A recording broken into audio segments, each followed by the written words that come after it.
스바냐서 3장 1절로 8절 말씀입니다. 우리 한 목소리로 함께 8절까지 읽겠습니다. 패역하고 더러운 곳 포악한 그 성읍이 화 있을진저 그가 명령을 듣지 아니하며 교훈을 받지 아니하며 여호와를 의뢰하지 아니하며 자기 하나님에게 가까이 나아가지 아니하였도다. 그 가운데 방백들은 부르짖는 사자요 그의 재판장들은 이튿날까지 남겨두는 것이 없는 저녁 일이요 그의 선지자들은 경솔하고 간사한 사람들이요 그의 제사장들은 성서를 더럽히고 율법을 범하였도다. 그 가운데에 계시는 여호와는 의로우사 불의를 행하지 아니하시고 아침마다 빠짐없이 자기의 공의를 비추시거늘 불의한 자는 수치를 알지 못하는도다. 내가 여러 나라를 끊어버렸으므로 그들의 망대가 파괴되었고 내가 그들의 거리를 비게 하여 지나는 자가 없게 하였으므로 그들의 모든 성읍이 황폐하며 사람이 없으며 거주할 자가 없게 되었느니라. 내가 이르기를 너는 오직 나를 경외하고 교훈을 받으라. 그리하면 내가 형벌을 내리기로 정하기는 하였지만 너의 거처가 끊어지지 아니하리라 하였으나 그들이 부지런히 그들의 모든 행위를 더럽게 하였느니라. 나 여호와가 말하노라. 그러므로 내가 일어나 벌할 날까지 너희는 나를 기다리라. 내가 뜻을 정하고 나의 분노와 모든 진노를 쏟으려고 여러 나라를 소집하며 왕국들을 모으리라. 온 땅이 나의 질투의 불에 소멸되리라. 아멘. 스바냐 선지자의 기록입니다. 스바냐서는 기원전 7세기 후반에 기록되어 있는 것으로 알려져 있습니다. 이제 남유다 왕국의 멸망을 심판을 예언하는 소선지서입니다. 이 스바냐서가 이제 선포될 당시에 스바냐 예언이 선포될 당시에 국제 정세가 있습니다. 이 7세기 후반에는 이 당시에 가장 강대국이었던 아시리아가 쇠퇴하는 그러한 시기입니다. 그리고 바벨론이 등장하여서 이제 부상하게 되는 그러한 정세를 가지고 있습니다. 여러 민족들이 이동하게 되는 혼란스러운 시기이기도 하였고요. 아시리아 수도가 멸망하는 그러한 이제 시기였습니다. 그래서 BC 612년 전후에는 이 지역 세력들이 재편하게 되는 그러한 상황입니다.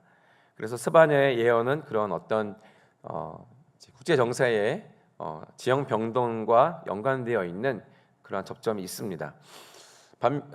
동시에 이제 유다 내부의 상황은 이제 이 스바냐의 이 예언자의 그 선지자의 활동 시기가 요시야 왕 때거든요. 이 요시야 왕 때에는 종교 개혁이 있었습니다. 왜 종교 개혁이 있었냐면 그 선대 왕들 므낫세 그리고 그 아들인 아몬 왕이 우상 숭배 또 제사장이나 선지자들의 타락이 있었고 그리고 사회적인 불의가 만연했기 때문에 그 종교 개혁을 단행했습니다.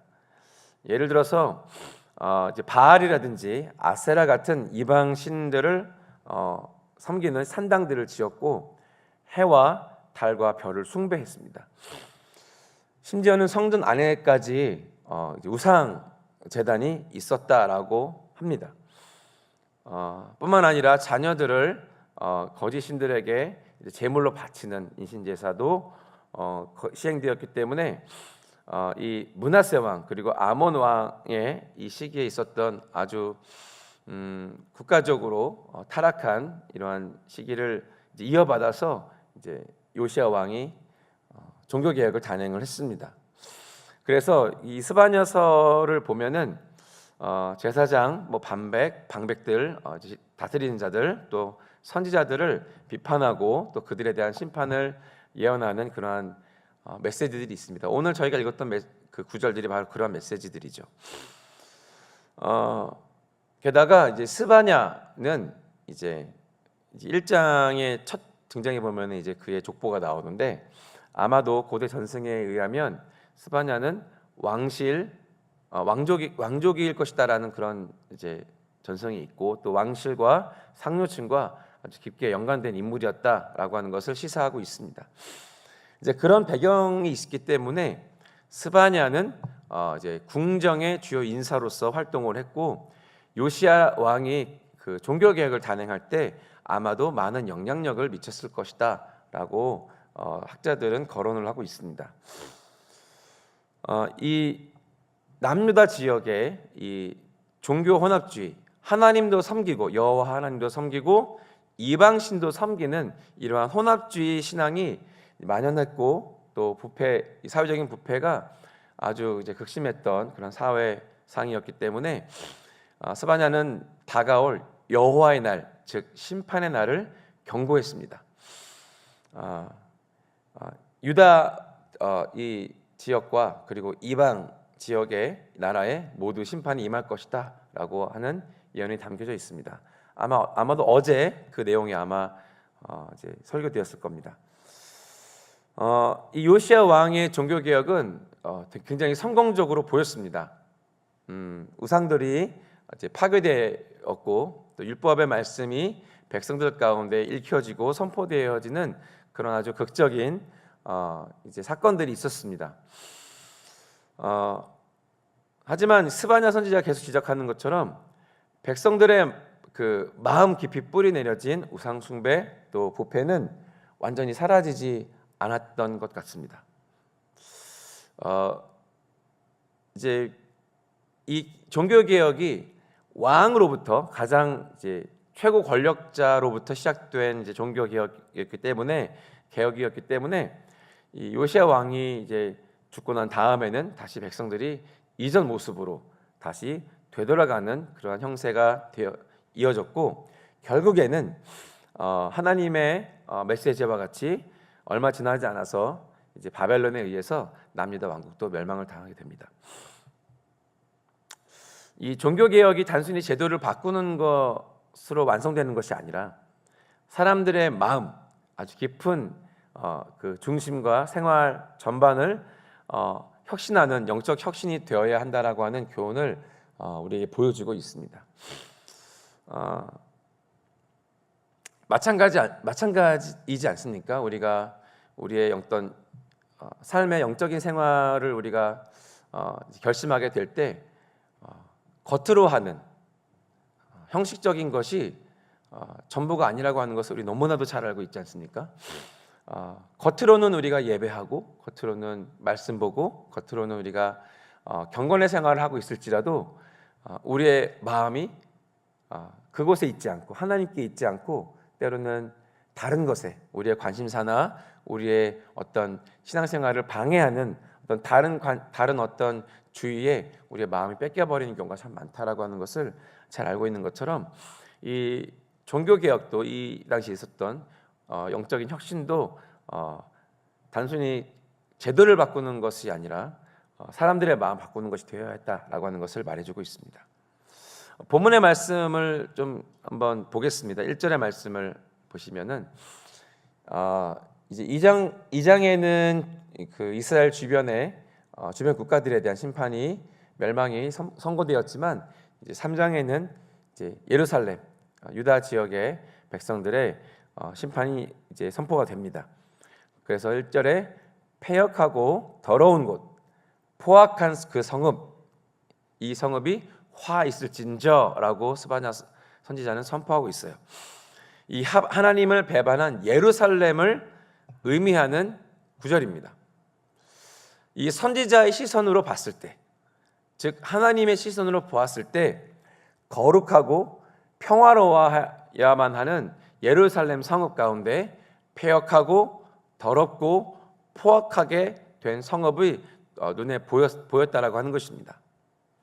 우리가 알고 있는 것처럼 유대의 민족은 하나님께서 선택한 민족입니다. 그들이 뛰어났기 때문에 어떤 그들의 탁월함 때문이 아니라 하나님께서 그들을 은혜로 그들을 선택하셔서 하나님의 말씀을 그들 가운데 주시고 하나님의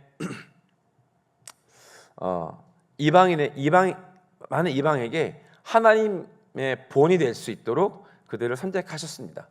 마땅히 하나님의 말씀, 하나님의 공의, 하나님의 영광의 통로가 되어야 하는 이 이스라엘이 이제는 이방국가 못지않게 더럽혀졌습니다.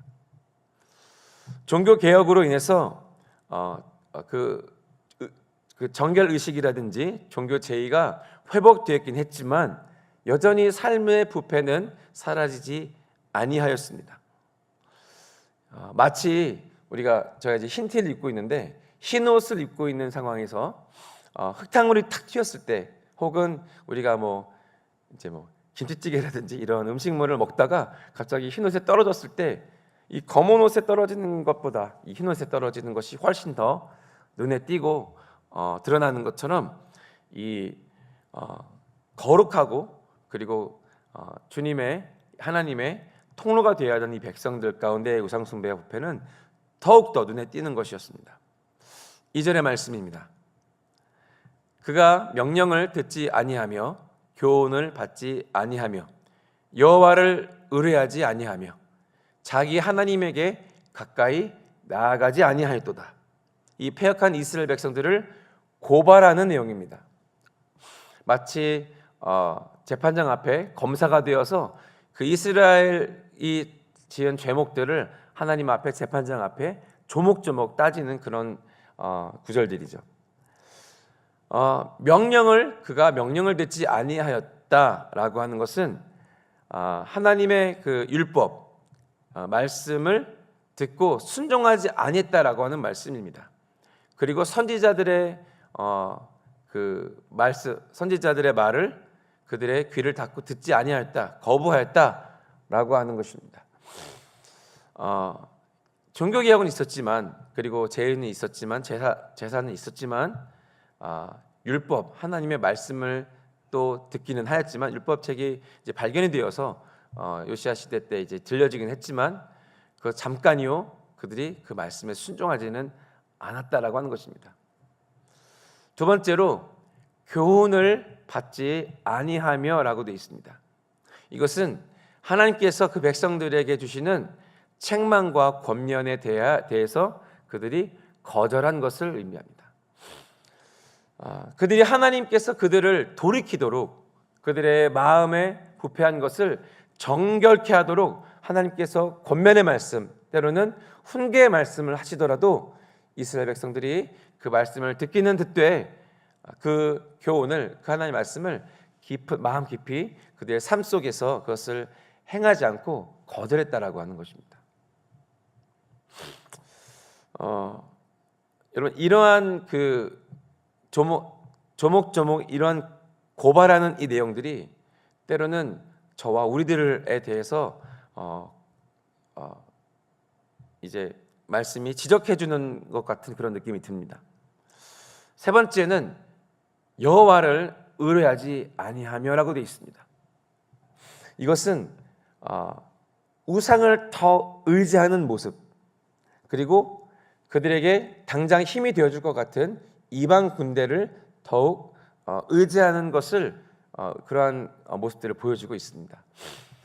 하나님께서 분명히 살아계시다라고 하는 것을 우리가 알고 믿지만, 그러나 당장 내 눈앞에 다가오는 어려움이나 그리고 난처함을 해결해 줄 수 있는 그 해결책이 하나님께 있다라기보다는, 여호와를 의뢰하기보다는 나에게 힘이 되어줄 것 같은 어떤 다른 것, 그런 것에 나의 상황을 내어 맡기는 그러한 모습을 말해주고 있는 것이죠. 그리고 네 번째로 자기 하나님에게 가까이 나아가지 아니하였도다. 계속해서 반복해서 말씀드리는 것처럼 형식은 있지만 더 깊은 것, 하나님께서는 계속해서 반복적으로 이스라엘 백성들에게, 선지자를 통해서 그의 백성들에게 하나님께로 가까이 나아오라는 초청을 계속해서 하고 계십니다. 그러나 이스라엘 백성들의 반응은 하나님께서 가까이 나아오라라고 하는 하나님의 초청에 그다지 적극적으로 반응하지 않습니다. 형식적인 것은 있습니다. 여기까지 하면 되겠지라고 하는 경계는 있습니다. 하지만 더 깊은 하나님의 초청, 영적인 더 깊은 차원에까지는 나아가지 않는, 그것에는 별로 관심이 없는 그러한 모습을 지적해주고 있습니다. 이러한 모습들이 이스라엘 백성들의 패역한 모습이다라고 하는 것입니다. 3절입니다. 이 이스라엘 백성들의 모습을 보여주면서 지도자들의 타락함도 더불어서 고발하고 있습니다. 3절 같이 읽어볼까요? 3절을 같이 읽겠습니다. 시작. 그 가운데의 방백들은 부르짖는 사자요, 그의 재판장들은 이튿날까지 남겨두는 것이 없는 저녁 일이요. 네. 죄악에 오염된 유대 사회의 모습을 전면적으로 보여주는 하나의 그림은 바로 리더들의 모습을 보는 것입니다. 이 지도자들의 모습이 어떠한가를 보면 그 백성들이 어떠한 모습인가를 볼 수가 있는 것이죠. 바로 이 방백들, 재판장들, 이러한 위정자들의 모습을 보여주면서 이스라엘 백성들의 이제 완악함을 보여줍니다. 이 방백은 우리가 알고 있는 것처럼 왕족이라든지 통치자들, 백성들을 섬기도록 위탁받은 그 리더들을 이야기합니다. 재판장들은 우리가 알고 있죠. 방백들은 부르짖는 사자, 그리고 재판장들은 이튿날까지 남겨두는 것이 없는 저녁 일이라고 표현하고 있습니다. 이 방백들, 재판장들, 이 나라를 다스리고 나라를 관장하는 자들이 백성을 위해 섬기기는커녕 그들을 압제하고 착취하는데 자신들의 포지션과 권력을 남용하고 있는 모습을 지적해주고 있습니다. 마치 눈앞에 이것저것 먹어치우는 굶주린 야수들과 같은 그러한 모습을 보여줍니다. 이와 같이 백성들을 강탈하고 있는 리더들을 스바냐는 하나님께서는 지적하고 있는 것입니다. 4절입니다.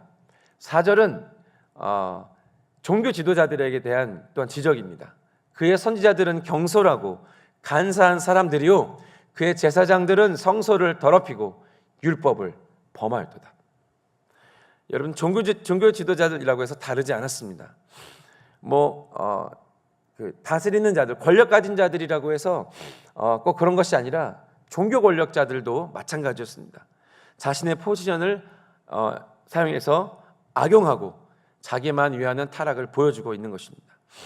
하나님을 위해 살아야 하고 하나님의 말씀을 백성들에게 가르치도록 지키도록 위임받은 자들이 오히려 사람들에게 대가를 기대하고 백성들이 듣기 원하는 말을 지어내고 백성들로 하여금 하나님의 말씀 앞에 서게 하여서 경계하도록 이끌지 않고 오히려 거짓 외침을 하고 있는 형태입니다. 하나님의 거룩한 성전을 지켜야 되는 사람들, 성전을 거룩히 유지해야 되는 사람들, 이들이 오히려 우상들을 숭배하고 하나님을 모욕하고 부정한 제물을 드림으로써 하나님 말씀을 오히려 거역하는 데 앞장서게 되었다라고 하는 것입니다. 지금 뉴스를 열어보면 전 세계 곳곳에서 아주 희한한 일들이 많이 일어나고 있습니다. 특별히 국가적인 시위들이 일어나고 있는 것을 볼 수가 있습니다. 그런 뉴스들 보신 적 있으시죠? 최근에 갑자기 급증하고 있는 것을 봅니다. 프랑스 같은 경우에 이제 그 심각한 재정 적자를 해결하기 위해서 아주 대규모의 예산을 감축했습니다. 그리고 공휴일을 축소하는 등의 축소하여서 이제 높은 긴축 재정안을 내놓았는데 이것에 국민이 반발해가지고 이제 프랑스 전국에서 한 20만 명 정도가 참여하는 국가마비 시위가 벌어지고 있습니다.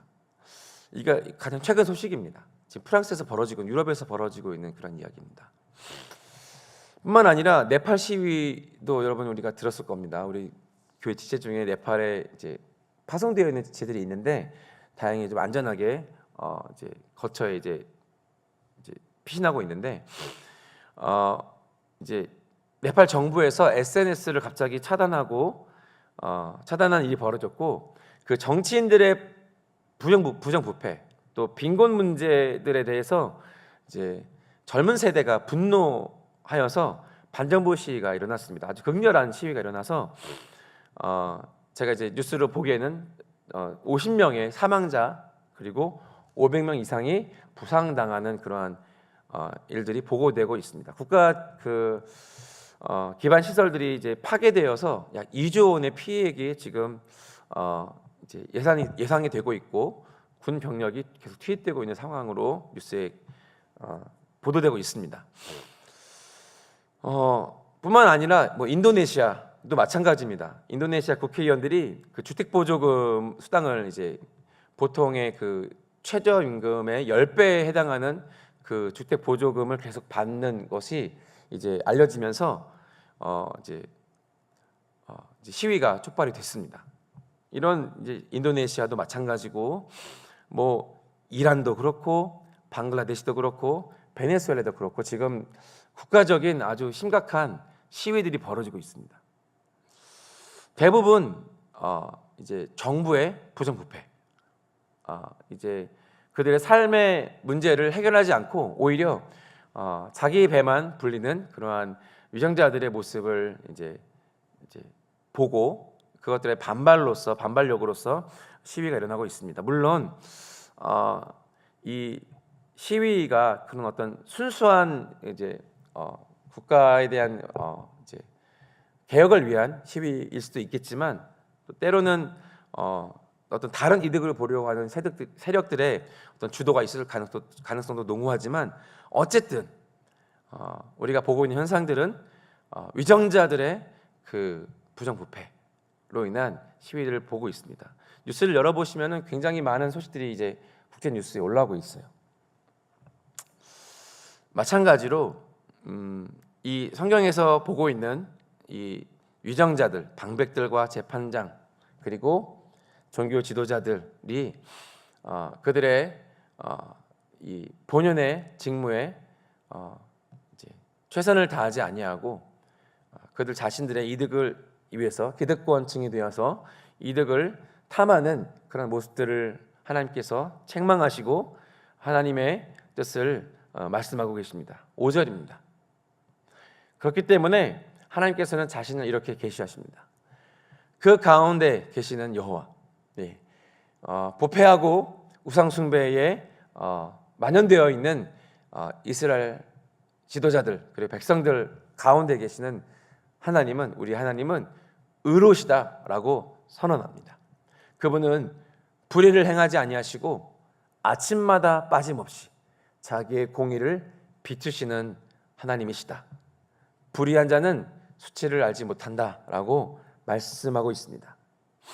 하나님은 여기 명시되어 있는 것처럼 의로우신 분이십니다. 할렐루야. 그분은 자신의 공의를 감추지 않으십니다.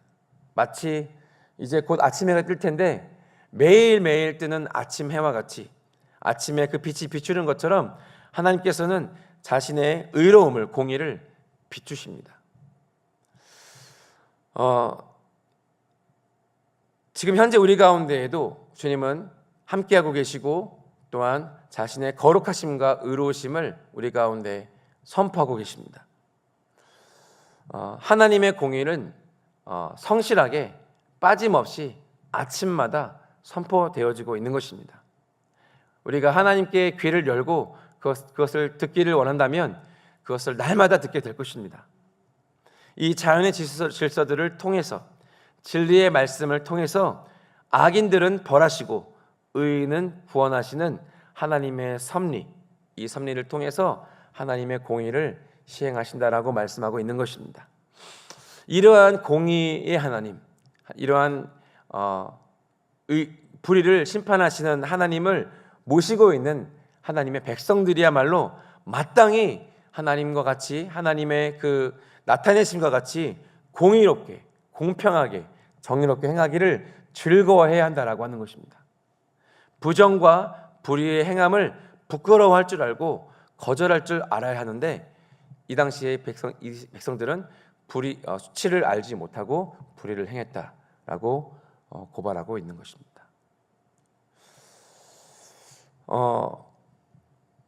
죄를 행하고 불의를 행하는 것, 하나님의 백성들의 이 죄악됨은 이러한 면이 있습니다. 욥기서를 보면은 한 측면이 나오는데요. 욥기서 1장에 보면 아주 흥미로운 장면이 등장합니다.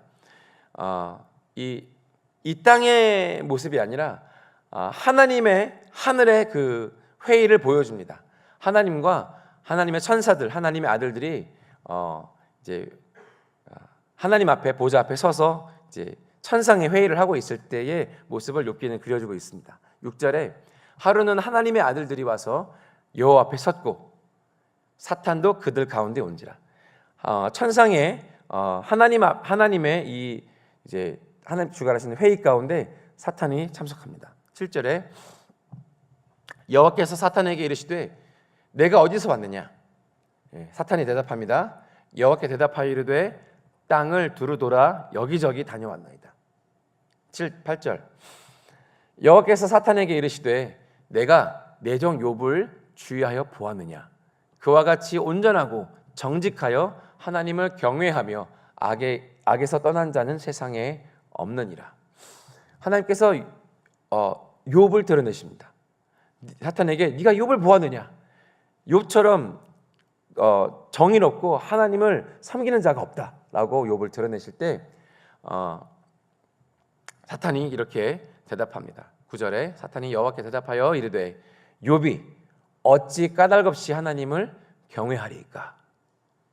욥을 하나님 앞에서 의심하면서 욥을 참소하려고 합니다. 자, 이 욥기서에 나오는 이 모습은 지금도 여전히 계속해서 진행되고 있는 것입니다. 하나님의 재판장이신 하나님 앞에서 사탄이 계속해서 하나님의 백성들을 고발하는 모습들을 비춰 보여주고 있는 것입니다. 그런데 이 비방거리를 백성들이 죄를 짓고 하나님을 배반할 거리를 찾고 있는 사탄의 모습을 보여주고 있는데 하나님의 백성들인 저와 우리들 교회가 하나님 앞에 타락하고 죄를 지을 때 어떠한 모습이 되는가를 한번 보겠습니다. 사무엘하 12장입니다. 14절에 이 말씀은 다윗이 바세바 동침하고 범죄했을 때의 이야기입니다. 그의 선지자 나단이 다윗의 죄를 지적하고 다윗이 하나님 앞에 회개할 때의 내용을 담고 있는 그 배경을 담고 있는 구절입니다. 14절에 나단 선지자가 다윗에게 선포합니다. 이 일로 말미암아 다윗이 범죄한 것으로 말미암아 여호와의 원수가 크게 비방할 거리를 얻게 하였으니 당신이 낳은 아이가 반드시 죽으리이다 하고. 자, 여기 여호와의 원수가 크게 비방할 거리를 얻게 하였다라고 하는 구절을 주목해서 보겠습니다. 자, 여호와의 원수 사탄이 비방할 거리를 얻었다라고 합니다.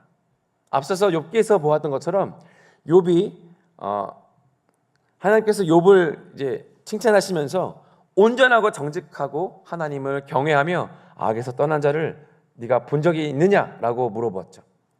하나님께서 사탄에게 물어보셨습니다. 자, 그때 사탄이 욥을 고발하기 위해서 비방거리를 찾는 것이죠.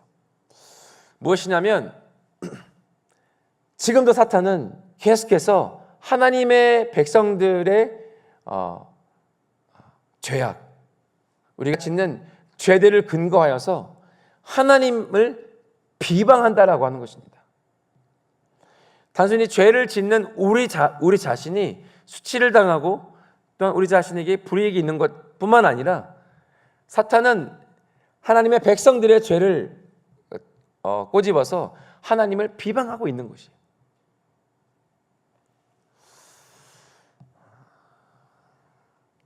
우리의 죄악은 우리 자신의 수치일 뿐만 아니라 1차적으로 우리 자신의 수치일 뿐만 아니라 하나님을 향하여 비방거리를 만들어주는 행위라고 하는 것입니다.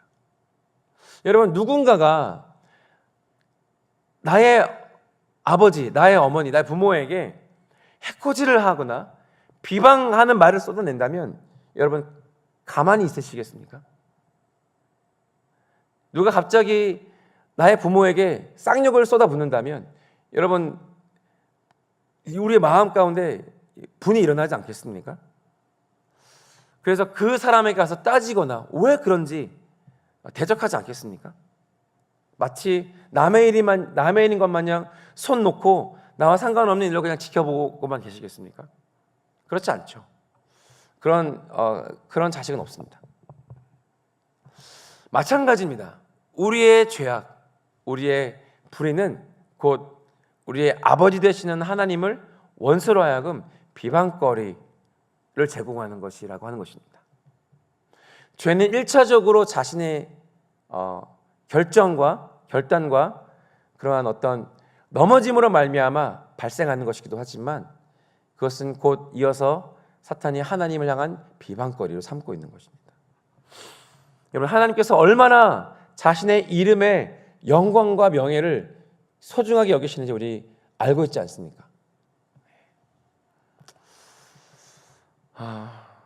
이스라엘 백성들이 바로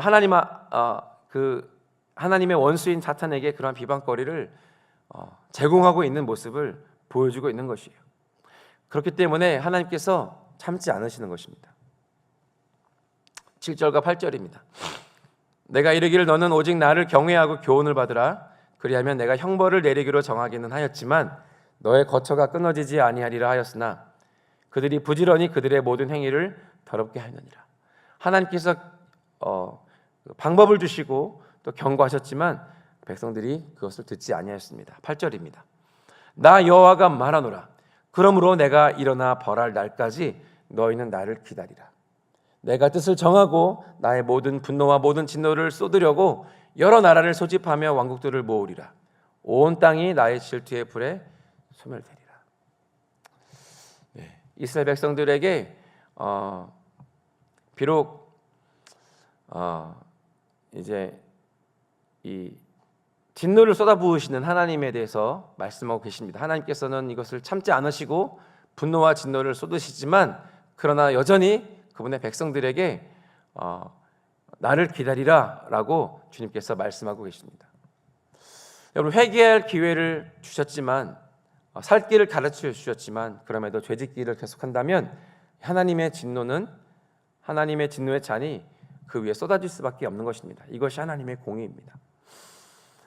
명백한 경고에도 불구하고 이스라엘 백성들은 돌아오지 않았고 완악하게 되어서 하나님의 말씀, 선지자의 외침에 귀 기울이지 않았다라고 하는 것입니다. 참 이상합니다.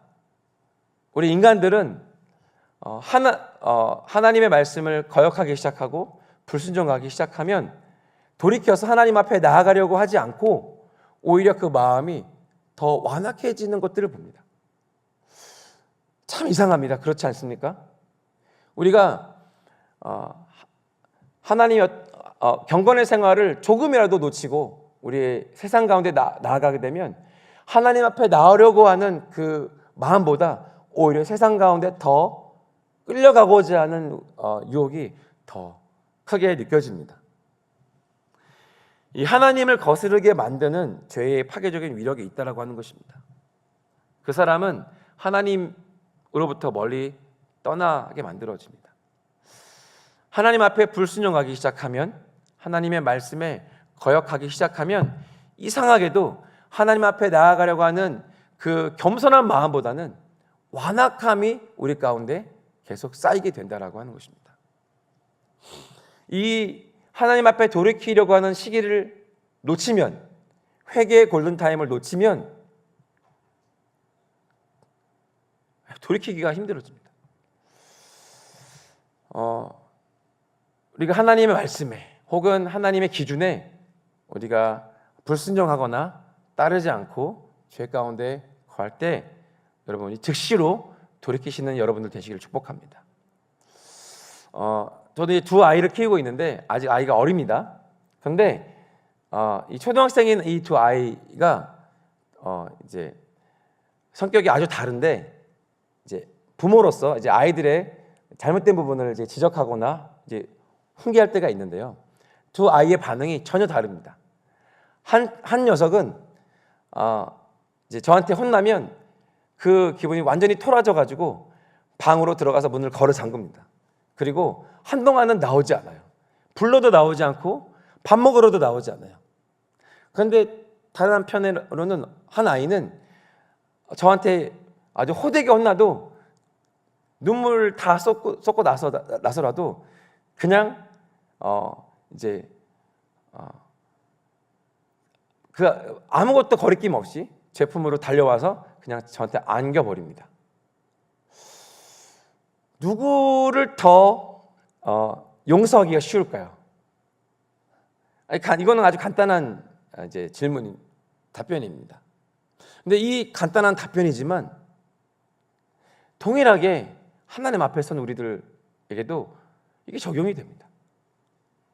누군가에게 혹은 설교 중에 말씀을 보는 가운데 하나님에게로부터 혹은 어떤 권위자로부터 나의 삶에 문제가 있거나 죄가 있거나 이러한 지적이 내게 이제 들려지게 되면 우리는 이상하게도 하나님 앞에 즉각적으로 나를 살피고 주님 앞에 엎드려야 되는데 오히려 그것에 분을 내고 화를 내고 숨어버리고 더욱더 그 부분에 대해서 악을 행하게 되는 것이 우리의 모습이기도 합니다.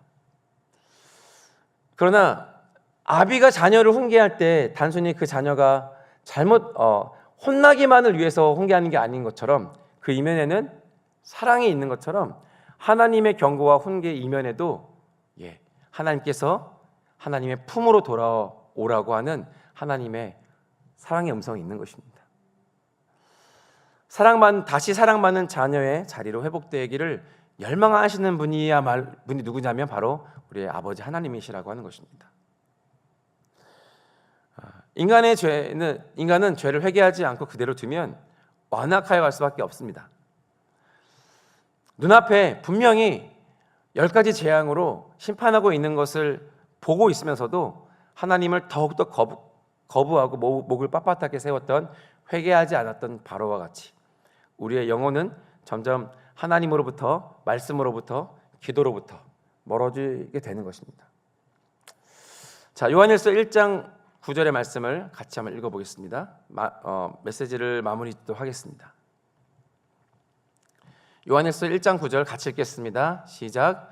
만일 우리가 우리 죄를 자백하면 그는 미쁘시고 의로우사 우리 죄를 사하시며 우리를 모든 불의에서 깨끗게 하실 것이요. 아멘. 여기 하나님 마음이 담겨져 있습니다.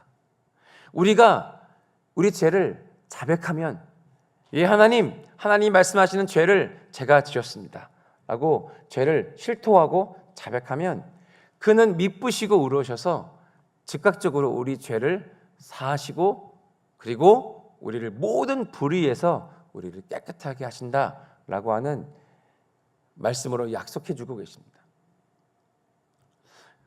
공의로우신 하나님은 그 심판을 거두시진 않습니다.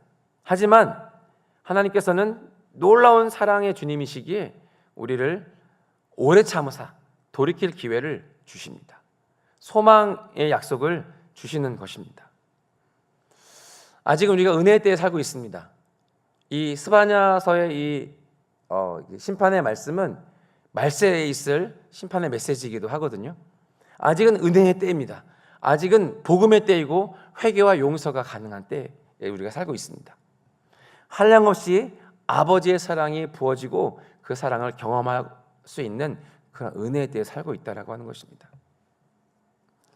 여러분, 매를 맞더라도 아버지 품으로 즉각적으로 돌아가는 자는 결코 실패하지 않고 망하지 않습니다.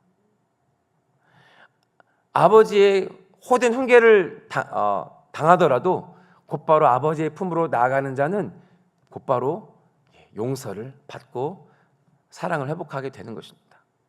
반드시 그 사랑을 회복합니다. 우리가 보고 있는 이 스바냐서 3장으로 넘어가면요, 바로 그 주님께서 이스라엘 백성들의 회복을 말씀하고 계세요.